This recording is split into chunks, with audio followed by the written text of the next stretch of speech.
Vamos olhar aqui, vamos analisar esse exercício 2. Ele está dizendo que um pequeno objeto de massa m, que é esse aqui, vai estar ligado por um fio até o teto, vai ser largado do repouso. Então, aqui nessa posição, a velocidade é zero. E aí, depois que ele for largado aqui do repouso, ele vai passar por essas posições, vai chegar aqui nesse ponto e depois vai voltar. E ele vai ficar aqui fazendo, esse objeto vai aqui ficar fazendo esse movimento pendular. Agora, o que a gente sabe sobre a velocidade desse pêndulo ao longo dessa trajetória? Nos pontos mais altos da trajetória, a velocidade é zero, porque é onde ele para voltar. E no ponto mais baixo da trajetória, a gente tem uma energia potencial gravitacional que virou energia cinética. Então, nesse ponto mais baixo da trajetória, a gente tem que a velocidade é máxima. Além disso, se essa velocidade está mudando, por exemplo, aqui, quando ele desce, essa velocidade aumenta, aqui, quando ele sobe, essa velocidade diminui. Por outro lado, quando ele desce por aqui, a velocidade aumenta, quando ele sobe por aqui, a velocidade diminui. Então, sempre que o pêndulo desce, a gente tem que a velocidade aumenta e quando ele sobe, a velocidade diminui. Se essa velocidade está mudando, o movimento de pêndulo não é um movimento circular uniforme. No movimento circular uniforme, a velocidade não muda. E aqui a velocidade está mudando. Então, se não é um movimento circular uniforme, a gente também vai ter uma aceleração tangencial, que é tangente à trajetória desse objeto, ou seja, tem a mesma direção que a velocidade.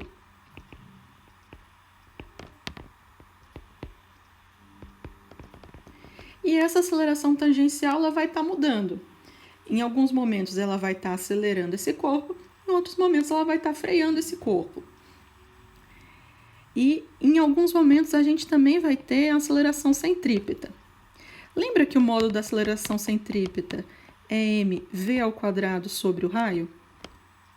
Então agora, se essa velocidade aqui do pêndulo está mudando, o módulo dessa aceleração centrípeta também está mudando. Mas a direção não tem jeito, a aceleração centrípeta ela sempre aponta para o centro.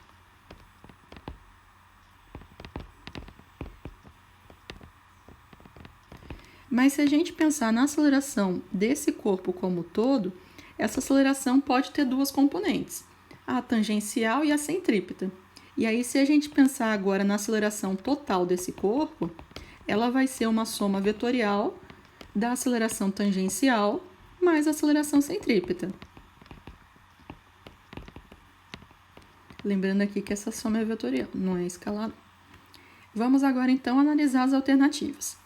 Aqui na letra A, ele está dizendo que na posição 5, o vetor F representa a força resultante sobre o corpo e a velocidade do corpo é nula. Deixa eu apagar aqui porque eu cobri. Então, na posição 5, a velocidade dele é nula, verdade, porque no ponto mais alto da trajetória ele vai parar para voltar. Só que esse vetor F não representa a força resultante que atua sobre esse corpo. No ponto mais alto da trajetória, o que está acontecendo? Se a velocidade na posição 5, se a velocidade desse corpo é zero e a aceleração centrípeta é mv² sobre o raio, essa aceleração centrípeta vai ser zero. Nesse momento aqui, ele só vai ter a aceleração tangencial. Então, se ele só vai ter aceleração tangencial, ele só vai ter uma força tangencial. Então, nesse ponto 5, a força resultante que atua sobre ele tem essa direção e sentido. Não vai ter a direção centrípeta, já que não tem aceleração centrípeta. E a força centrípeta é massa vezes a aceleração centrípeta. Se a aceleração centrípeta é zero, a força centrípeta também é zero. Então, na posição mais alta da trajetória, como a velocidade é zero, a força centrípeta é zero. Então, não tem força na direção centrípeta, essa força aqui não existe, a força, na verdade, teria uma direção tangencial, mas a parte da velocidade ser nula é verdade. Vamos agora analisar a alternativa B.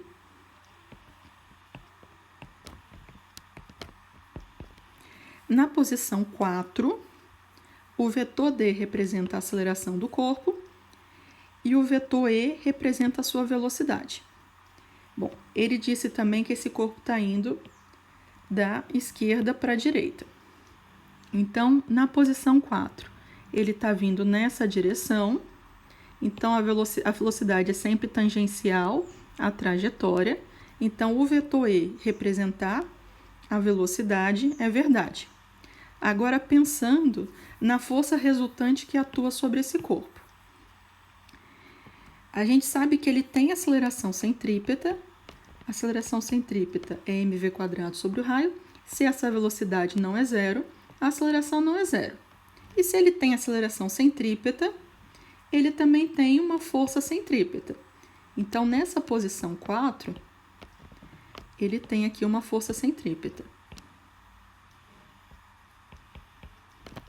Mas, por outro lado, a gente também sabe que nesse instante 4, enquanto ele está subindo, a velocidade dele está diminuindo. E se a velocidade está diminuindo, é porque a gente tem uma força tangencial ou uma aceleração tangencial para frear essa velocidade. Só força tangencial consegue mudar a velocidade. A força centrípeta, ela não muda a velocidade, ela só muda a direção.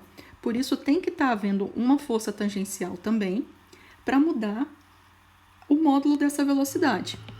E aí, quando a gente soma agora essas duas forças vetorialmente, a gente tem uma força resultante agindo nesse corpo, na posição 4, aqui inclinadinha em relação ao fio dele. Então, é verdade. Nessa posição 4, além da velocidade ter a direção do vetor E, a aceleração resultante e a força resultante que atuam nesse corpo vai estar inclinadinha em relação ao fio. Por isso, a B está verdade. Porque além de ter a aceleração centrípeta e a força centrípeta, tem uma força tangencial para poder diminuir essa velocidade enquanto o corpo sobe. A B, então, a gente já viu que está completamente certa, mas vamos analisar as outras alternativas. Na letra C, ele está dizendo que na posição 1, a velocidade e a aceleração são nulas. Na posição 1, a velocidade é nula, porque ele sai do repouso. E porque no ponto mais alto, a velocidade sempre é zero. Mas se além da velocidade fosse nula, a aceleração também fosse nula, esse corpo não ia entrar em movimento. Então, nesse momento aqui, tem uma força atuando, tem uma aceleração, exatamente para poder botar esse pêndulo em movimento. Senão, ele ia ficar parado. E se a gente pensa quais são as forças que estão agindo para poder ter essa força resultante e essa aceleração, a gente tem aqui o peso, tem aqui a tração, e quando a gente soma esses dois vetores, fazendo aqui uma regra do paralelogramo, vai ter aqui uma força resultante. E exatamente nessa direção também vai ter uma aceleração. Inclusive, essa aceleração vai ser totalmente tangencial, né? Porque quando a velocidade é nula, não tem centrípeta. Então, está errada a letra C, porque naquela posição a aceleração não é nula. Isso é uma mentira. Vamos agora analisar a alternativa D. Na posição 2, que seria essa posição aqui, o vetor B representa a velocidade, até aqui certo, velocidade tangencial à trajetória. E o vetor A representa a aceleração do objeto no instante em que ele passa por esse ponto. Bom, essa aceleração A, ela pode ser, esse vetor aqui, pode ser a aceleração centrípeta, porque ela está apontando para o centro. Só que a gente viu aqui, eu falei no comecinho do vídeo, que quando o corpo desce, a velocidade dele aumenta. E se a velocidade está aumentando, é porque tem uma força tangencial ou uma aceleração tangencial mexendo nessa velocidade. Então, além da aceleração centrípeta, a gente vai ter que ter uma aceleração tangencial. E aí agora, somando esses dois vetores, a aceleração total desse corpo seria esse vetorzinho azul que eu risquei aqui, que estaria inclinadinho em relação ao fio, que nem estava na posição 4, só que para o outro lado. Então, a letra D, dá vontade de marcar ela, mas ela não é verdade. A aceleração total desse corpo, na verdade, vai estar inclinadinha, porque isso aqui não é um movimento circular uniforme.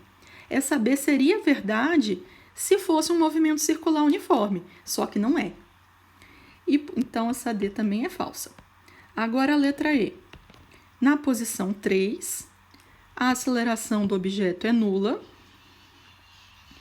e sua velocidade está representada pelo vetor C. Bom, nessa posição 3, as forças que estão agindo aqui são peso e tração. E a gente sabe que a aceleração centrípeta é mv² sobre o raio. A velocidade dele nesse ponto aqui não é zero. Na posição mais baixa, que esse pêndulo vai ter a maior velocidade de toda a trajetória.